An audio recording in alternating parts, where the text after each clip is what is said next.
Добро вечер, драги гледачи, јас сум Стефан Крстевски, а вие гледате Fame Code. Вечерашниот наш гостин е човек кој со помош на својата четка и боја ја пресликува својата имагинација врз човековото тело, а телото на платно. Уметник во секоја смисла на тој збор. Вечерва со нас Бојан Ковски. Бојан, добро вечер, ти посакувам добре дојде во нашето студио и во Хајп Македонија. Кажи ми како си?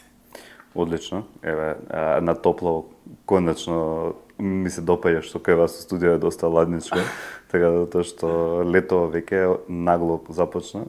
Мило ми е што вака успеваме да се собереме под рефлектори наместо под сонцето. Бојан, морам да те пофалам пред се за твојот вечерашен стил. Кажи ми како дојде до комбинација на ова, како од каде е инспирација? Не знам. По големиот дел од времето сум во бело периодов облечен, така да затоа решив денеска малку да направам промена и да дојдам во црно. Иако ова не е баш типичен стил за мене, посебно да ме види некој без ракави, тоа е многу реткост. Но еве, се потрудив денеска да изгледам како што треба за вас на емисија. Да, ти благодарам. Јас сум сведок на неколку наврати во последниот период ние се среќаваме на модни настани евенти и твојот стил не разочарува, буквално. Благодарам. Бојан, сакам да започнеме со тоа што ти неодамна славеше 10 години јубилеј, односно имаше промоција, изложба на твоите дела. Кажи ми како дојде до тоа, колку време ти требаше да се спремиш, дали беше задоволен од крајниот резултат? Декада на трансформација беше изложба која што ја спремавме долго време. Така да најверојатно околу 2 години беше целиот процес на спремање. Сите дела беа изработени во април-мај годинава. Но е нешто кое што сум многу горд на тоа дека се случи. Сум многу задоволен од тоа како изгледаше на самиот настан, на самата изложба и како беше изложбата прифатена од сите гости кои што ја посетија. Тој проект го работевме заедно со Бојан Стоилковски, од почеток до реализација. Тоа имам кажувам, мислам дека милион пати во последниот период, заради тоа што без Бојан таа изложба не би изгледала така како што изгледаше. И сум многу задоволен од начинот на кој што ние заедно работевме и начинот на кој што сето тоа изгледаше така. Исто така целата екипа која што беше позади самава изложба и Неслихан Сулеман кој што беше позади секој бодипейнт кој што беше представен пред публиката. Тоа е еден момент на исполнетост од работа поред целата екипа со која што работиш, а посебно е убаво кога работиш со луѓе кои што ги сакаш и приватно исто така како и на работа. Изложбата беше концепирана да бидат 10 бодипейнти као ретроспективно, затоа што не е ретроспектива, затоа што не се дела кои што претходно биле изложени, туку беа дела кои што беа инспирирани од дела кои што јас веќе ги имам направено последните 10 години. И затоа и баш ја викам во наводници ретроспектива, заради тоа што се дела преработени, се дела со нови модели, во ново светло, со нови техники, така во нов живот, за тоа што претходните дела секогаш биле фотографии, оваа изложба беа целосно видеа, така да беше многу поинтересен проект. Дали изложбата ги надмина твоите очекувања? И да и не. Види, јас очекував да се случи тоа што се случи во Сулијан пред 3 недели.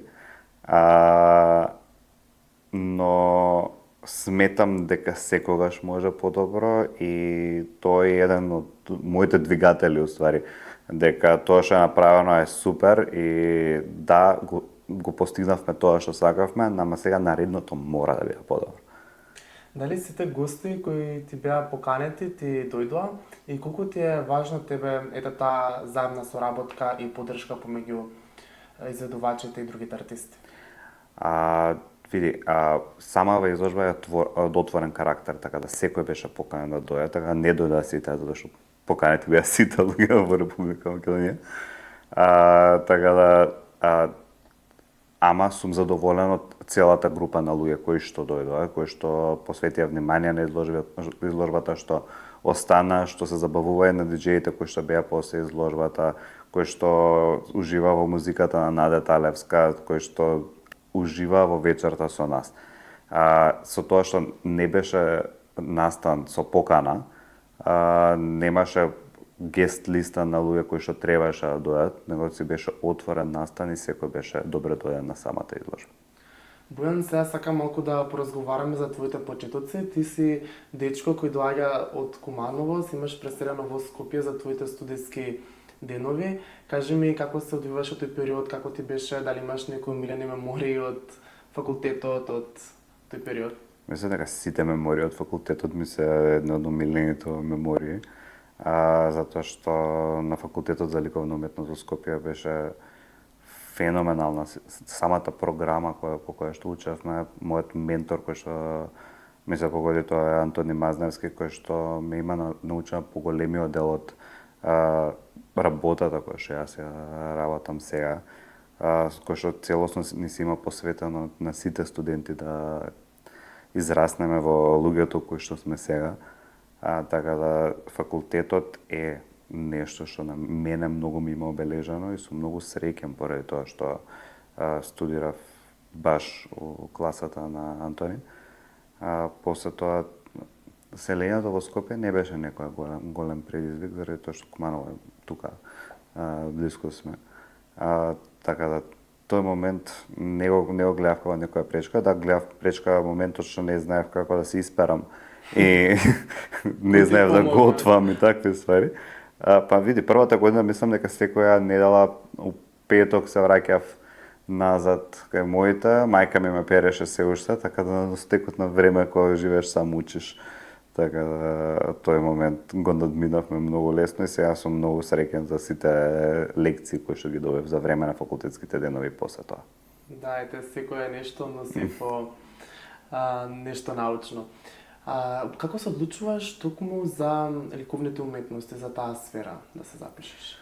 Јас од дете сум сакал секогаш да цртам, сум сакал секогаш да сликам. Тоа уште во втора година средно бев во фотоклубот во Куманово, бев во невладини организации во Куманово, така да тој порив на некоја енергија и на креативност од секогаш бил во мене.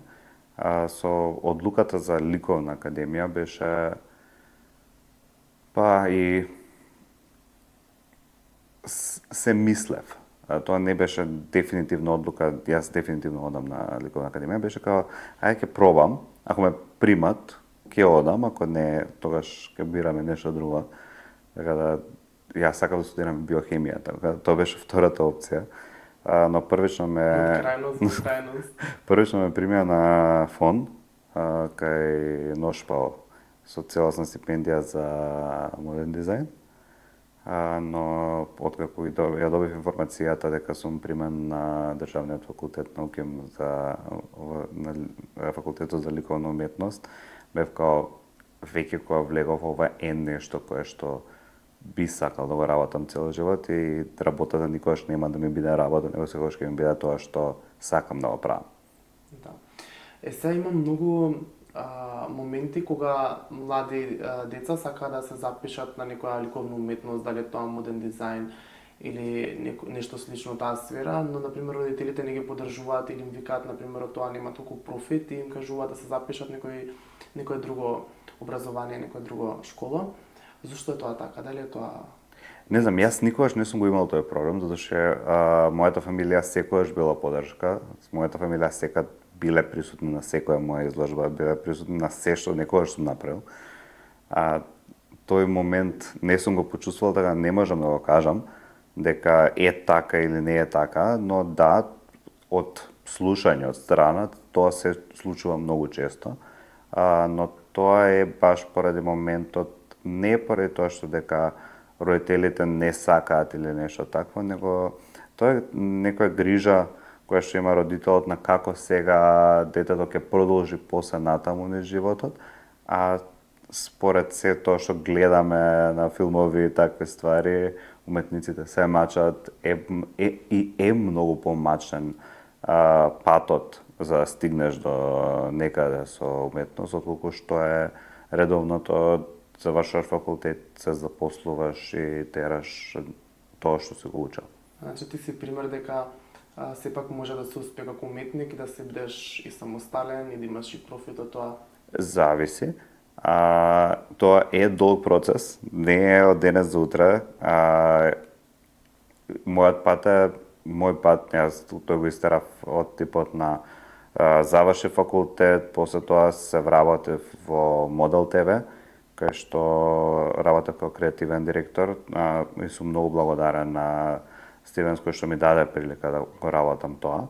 Така и започна Body Paint-от. Body Paint-от започна како ТВ емисија на Модел ТВ од буквално шала со пријатели дека нешто не можам да направам. Излезе првиот продукт со тоа кој што после тоа прерасна во емисија која што имаше мислам дека 5 епизоди пред да затвори самата телевизија. После тоа останав без работа, после тоа работев како guest relations на Хотел Парк, па работев рецепција на Хотел Парк, па се до 2019 година кога Бојан Одакантус не ми даде простор да ја направам мојата прва изложба. И после таа изложба јас продолжив да работам, тогаш работев во Заедно посилни како маркетинг, ама се што го работев во тој период беше вложување во бои, слики, многу непреспиени ноќи на работа, на нови слики, така да целата жртва што ја правиш за себе ќе произлезе со некаков производ.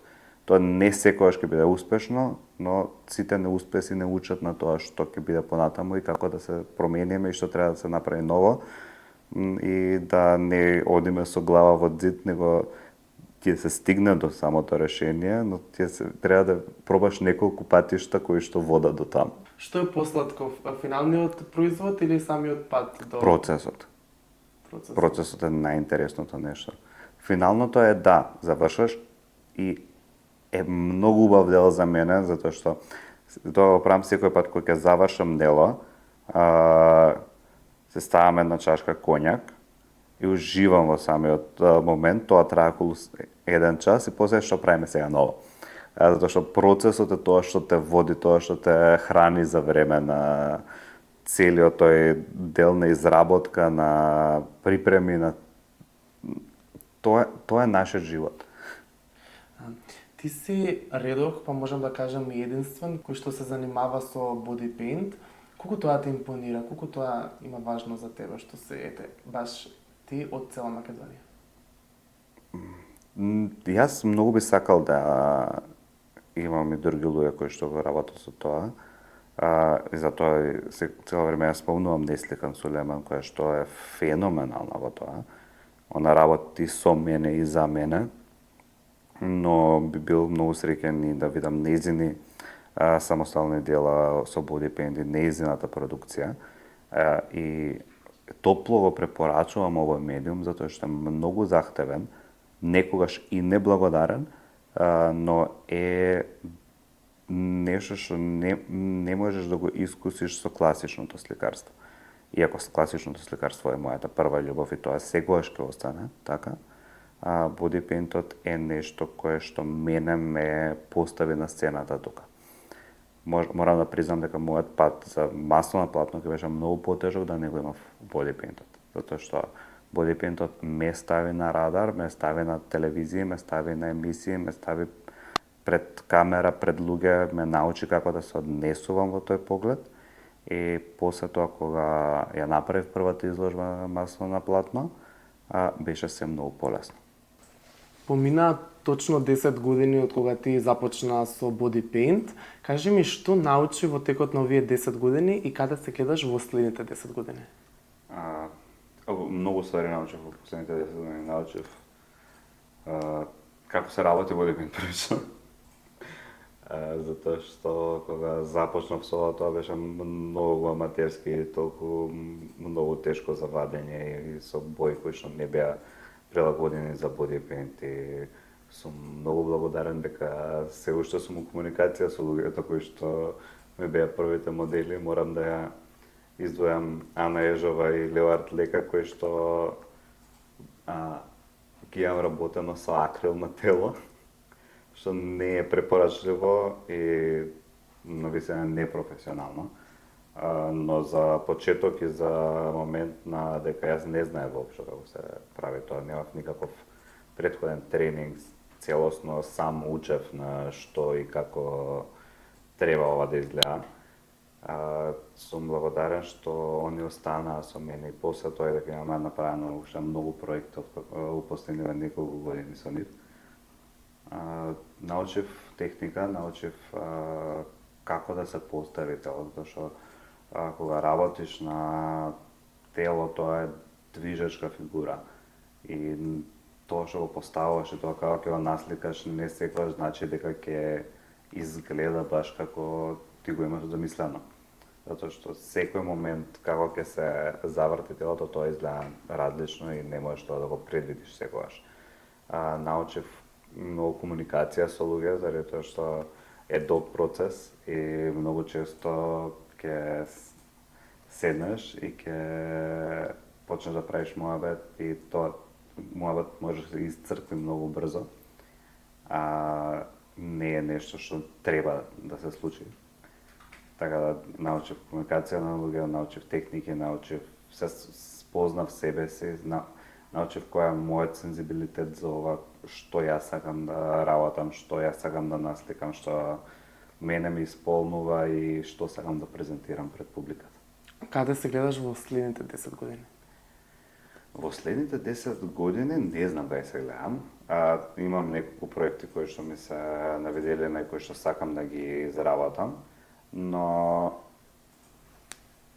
тоа што јас го работам се менува често, така да секси доаѓа спонтано и се надевам дека за 10 години ќе биде нешто поголемо од ова што е сега.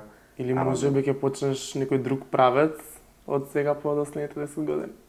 И тоа не е надвор од опциите, тоа е нешто што би било дури природно да се случи. Да. Кажа дека на самиот почеток си почел да работиш со акрилни бои. Кажи ми колку е значајно да какви материјали, какви бои се користат, бидејќи сепак нели се работи со човековата кожа? Многу е значајно, ја тоа никогаш не би го повторил повторно. Заради тоа што сепак е друга личност која што има најразлични типови на кожа, затоа например јас сега работам строго со професионални бои за body paint, затоа што знам дека после тоа нема да се случи ништо, дека не може човек да добие алергија од истите, не може да се иритира самата кожа и тоа се шминки, принцип се наменети за да бидат ставени на кожа, што акрилот од друга страна не е наменет за тоа, акрилот е наменет за платно, за хартија, за такви ствари. И е многу потежок за вадење, и е многу покомплициран за работа, и спукува, и тоа на крај не изгледа како што сакаш. И овие бои не се најлесните бои за вадење. Сепак Колку време треба да се изведе? Зависи од човек. Тоа многу зависи од човек. Сега баш за изложба Ангелина Китановска беше као уште не можам да се избањам после 2 дена. Но не е толку страшно.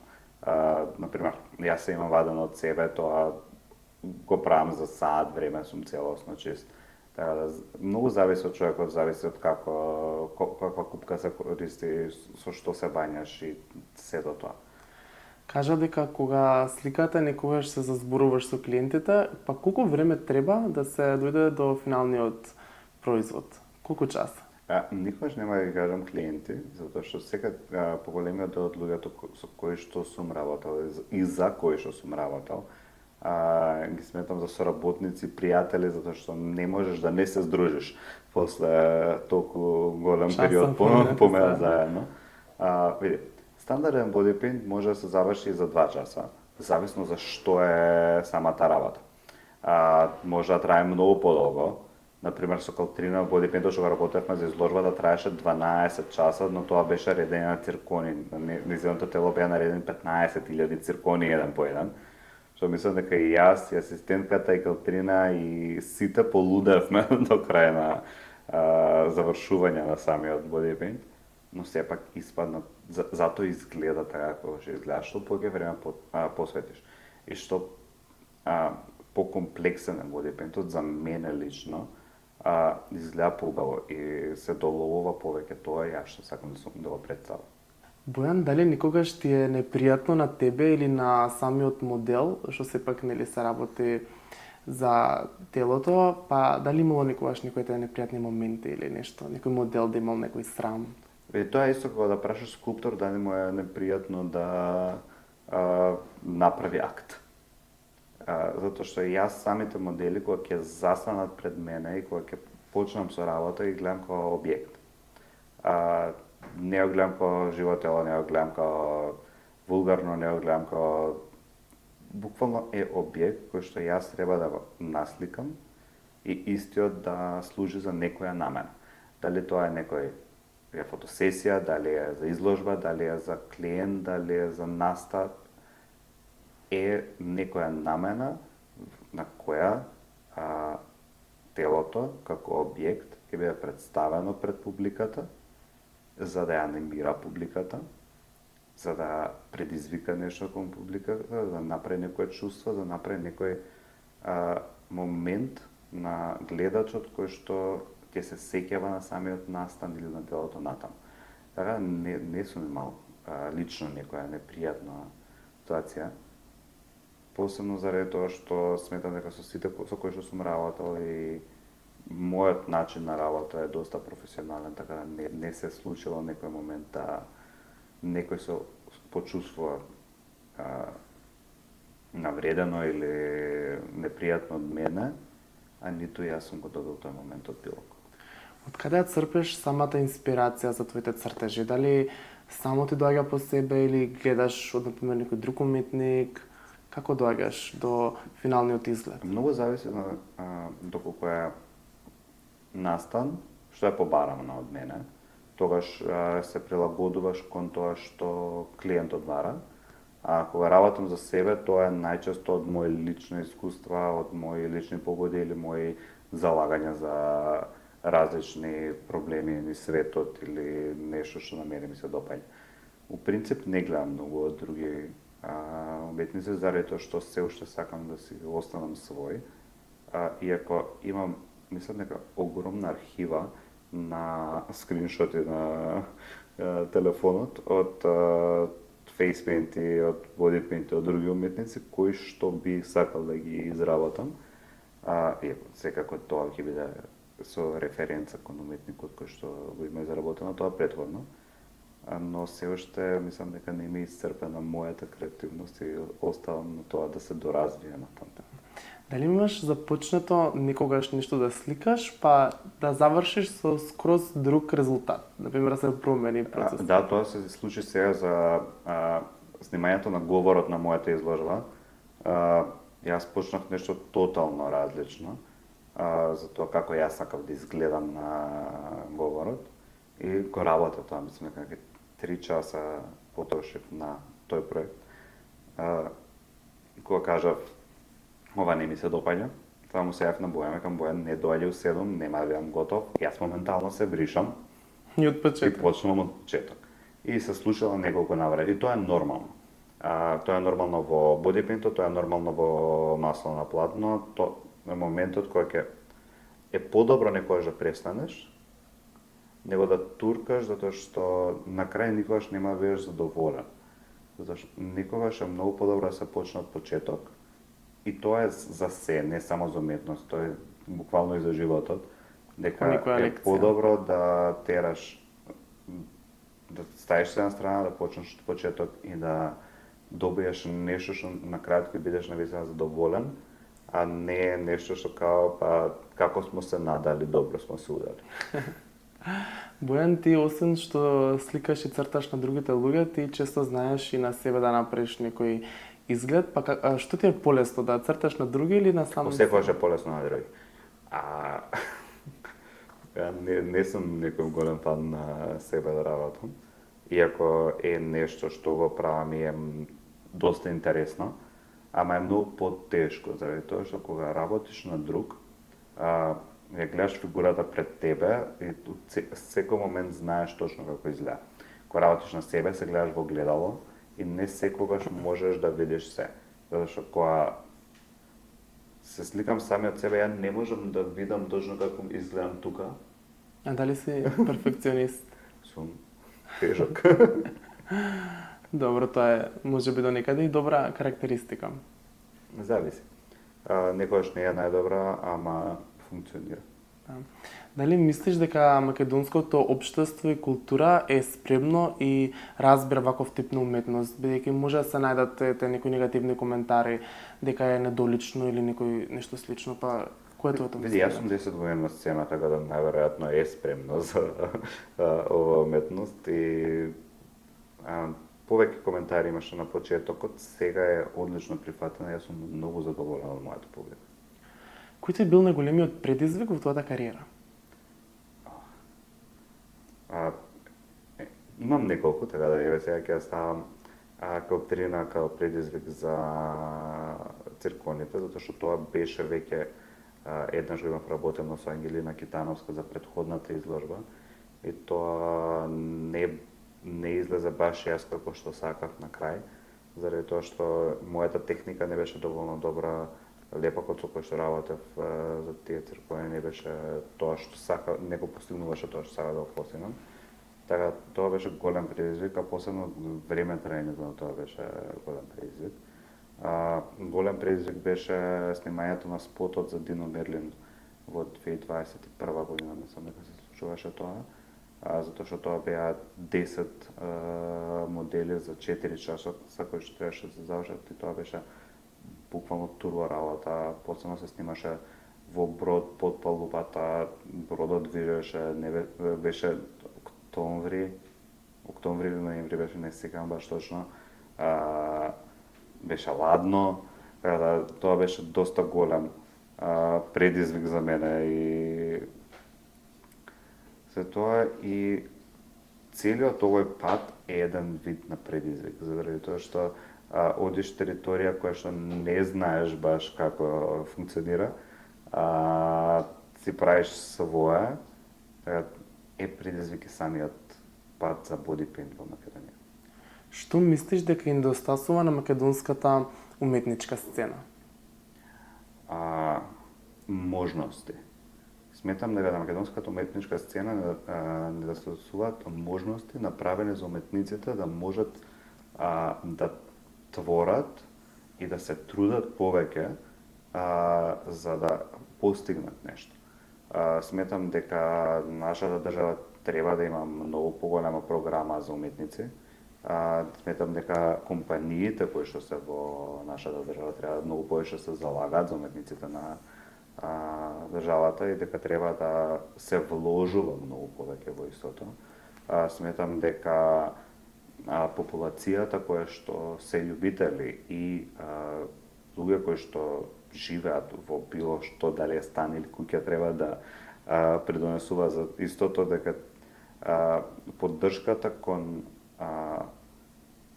наш уметник или млад уметник или било кој што твори нешто, треба да се издигне на едно подруго ниво и дека моје мислење е дека тоа што го имам на зидот дома е многу повредно него каква кола возам.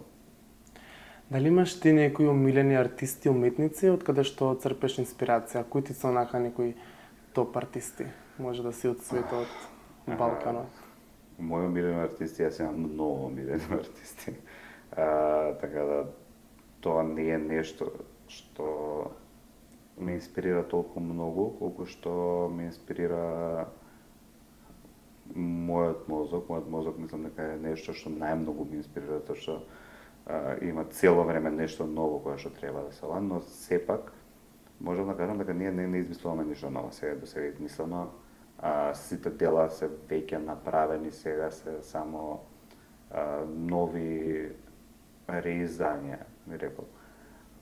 Дека мои омилени уметници, јас се уште се залагам за класичното сликарство, дека да е едни од омилени техничари, ми е Рембрандт, неговата техника на изликување на портрети на тела е нешто што јас би сакал да го имам во мојот сензибилитет на сликање Иако ако гледаме како јас работам и како тоа не работа со многу поблиску до Jan van Eyck него до Рембрандт, но е нешто кое што се надевам дека натаму ќе успеам да работам. Посебно сум воодушевен од Енди Ворхол исто така, неговиот начин на размислување, неговиот начин на маркетирање на самата уметност пред публика е нешто надвор од овој свет, затоа што тоа е многу голем ум, исто како и Пикасо и сите тие кои што и Дали кои што се поставуваат на маркетот како што они се поставуваат. После тоа има историјата на уметност, има толку многу уметници, толку многу за учење, толку многу инспирација, но сметам дека инспирацијата ја црпиме сите од нашите претходници, но на крај на денот е да се инспирираш, да го внесеш во себе, да го реобновиш и да стигнеш до нешто што е твое. Што мислиш, кога е било полесно да се успее? Дали во денешно време е полесно да успееш и да станеш успешен уметник или порано, например, во минатиот век? Секое време си има свое, така да тоа не сметам дека сега е полесно или тогаш било полесно. Секое време си носи своја тежина и високо, например, сега достапноста која што имаме ние, тоа го немале нашите претходници. Но и како музеите функционирале претходно, не функционираат сега.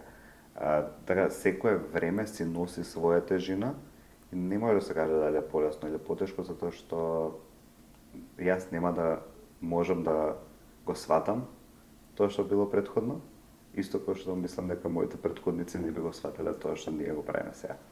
Ти си доста активен и популарен на своите социјални медиуми и креираш одличен контент, па дали тие социјални медиуми ти помагаат во твојот бизнес? Колку ти придонесуваат? Секако дека да. Ние живееме во социјална ера каде што социјал медија, интернетот, Facebook, TikTok, Instagram, сето тоа е, мислам дека врежано дел од нашето секојдневие. Колку да сакаш или не сакаш тоа да биде дел од тебе, мора да биде, посебно доколку се бавиш со било каква јавна професија. Јас сметам дека уметноста е јавна професија и дека доколку ние не би се експонирале самите себе на социјалните медиуми, е многу потешко да те најде човек или да стигнеш до твојата публика, до луѓето кои што сакаат твојата уметност и дури до купците кои што би купиле твои слики. Со кого би ти било сон да соработуваш еден ден? Дали имаш таква некоја личност? Зависи за што. Што би те исполнил? Сон со кој би работел. Секако дека Леди Гага би било нешто што би било феноменално да се работи со неја. Дали имаш спот или нешто? Имагинација што би насликал на неја? Вака од прва што ти доаѓа? Тоа многу зависи од за која песна го снимаме спотот.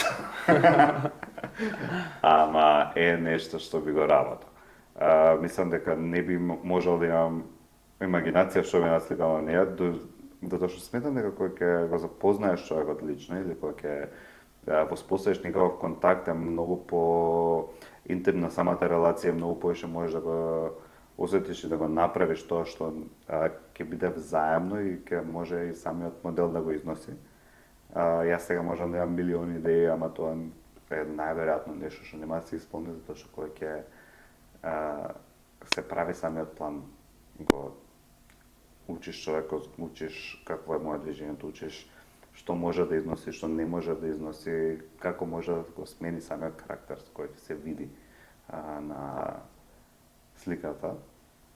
Така да, тоа не би можел да кажам што точно би направил, ама знам дека е нешто што би сакал да го работам и ред други светски звезди кои што се моментално. Кога би работел за масо на платно, тогаш многу би сакал да работам со албум кавер на Depeche Mode. Што сметам дека тоа е нешто што може да го изведе многу добро. Дај Боже, може би никогаш ќе се остварат твоите соништа, те посакувам наискрено. А дали никогаш низ твојата кариера си имал некои тешки моменти или моменти дека сакаш да се откажеш? Секој ден. Значи, јас се откажувам и се враќам на уметност за секој ден. Затоа што е многу исцрпувачка работа. Се вложуваш целосно себе си. Посебно кога си дополнително и свој газда и си сметководител, и маркетер, и social media менеджер, и сликар, и костимограф, и се, е доста комплициран процес за работа, така да се откажувам секој ден. Повторно се враќаш. Ама тоа е Љубовта кон работата превладува. А кој те најголема мотивација и поддршка низ тие некои тешки моменти? Моите пријатели, мојот партнер, мојата фамилија, значи тоа е нешто кое што сум најсреќен што сум го добил во животот. Затоа што поддршката која што јас ја добивам од најблиските е тоа што мене ме вози низ сите овие ствари. Што би ги советувал младите уметници што сака да чекорат кон твојот пат? Дали имаш некои совети, некои работи што можеш да ги насочиш како полесно да успеат или да не се откажуваат? Буквално издржате. Значи тоа што е ваше ќе си дојде, што повеќе работа, тоа повеќе успех според мене. Што повеќе вложување во себе, тоа повеќе ќе... Знаеш, кога имаш една нива, ако не ја ораш, ќе почне да растат те треба. Ако ја одгледуваш и садиш и вложуваш во неа, на крај ќе имаш што и да жнееш. Добро, Бојан. Кажи ми, кој е кодот на успехот? Ја не сметам дека сум успел. Така да не можам да го кажам кодот. Ама сметам дека кодот на успехот е еден процес кој што е непрекинат. И не сметам дека никој не успеал и да кажал сега успеав и тоа е тоа. Сега има нешто ново. Кодот на успехот е кога ќе постигнеш дел од целите, да си поставиш нови, да целиш цело време кон нешто. За кога ќе дојде крајот и кога ќе затоа што сите ќе умрете, како што ви рекле, си среќен. Кодот на успехот е да стигнеш до среќа. До крајот. А како гледаш ти тој крај? Како го замислуваш? Дали имаш некоја посебна имагинација за твојата кариера? Не сметам. Се надевам дека мојата кариера нема да заврши. Нема да има крај. Што не е многу чудно за уметник да се надева на такво нешто и дека на многу уметници нивната кариера се уште не е завршена иако пост нивната смрт. Затоа што тоа што ние го работиме е на еден начин оставање трага за оставање на дела кои што ќе зборуваат за тебе и после тебе. Бојан, многу ретко зборуваш ти за твојот приватен живот, па дали може да ни откриеш дали си заљубен, дали си слободен, дали си сум многу заљубен. Да. Сега прославив, мислам, нека 4 години пред месец дена и сум премногу заљубен, одлично живеам на тоа поле, така да не е ништо. Дали љубовта ти додава некој дополнителен буст за да бидеш уште подобар и поуспешен и похрабар? Па можам да кажам дека да. Откако сме со мојот партнер, јас завршив 4 изложби од 6 што ги имам во целиот живот, така да сметам дека да. Значи, љубовта сепак испаѓа дека е најмукното нешто што може да се случи на една индивидуа. Е нешто што може да те Движна. уништи, е нешто што може да те направи најсреќен, според мене, и е нешто кое што ти дава елан за работа. Затоа што целиш кон нешто, целиш кон нешто заедничко што се прави во исто време. Така да мислам дека луѓето како суштества има потребна љубов, има потребен некој човек кој што ќе стои до нив, има потребен човек за кој што ќе се трудат, така да тоа мислам дека е некој двигател на нашето постоење. Сега ние ќе идеме на една кратка рубрика Шик или кич.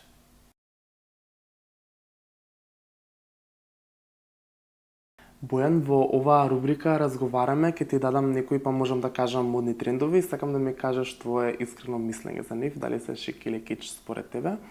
На прво место имам издвоено вештачка интелигенција како уметност, еве имам издвоено оваа слика. Ова сигурно ти има исклучено некој ваков тип на уметност низ социјалните мрежи. Што мислиш за ова? Доста луѓе користат. Јас не сум фан на вештачка интелигенција, посебно не на уметнички дела направени од вештачка интелигенција, поради тоа што сметам дека вештачката интелигенција не е интелигенција, тоа е знаењето кое што постои на светот, собрано во еден компјутер кој што генерира информации. И се тоа што може да го изгенерира вештачката интелигенција како продукт, е веќе нешто видено, веќе нешто смислено, веќе нешто превземено. Сметам дека секогаш би стоел на моментот дека некој млад уметник или некој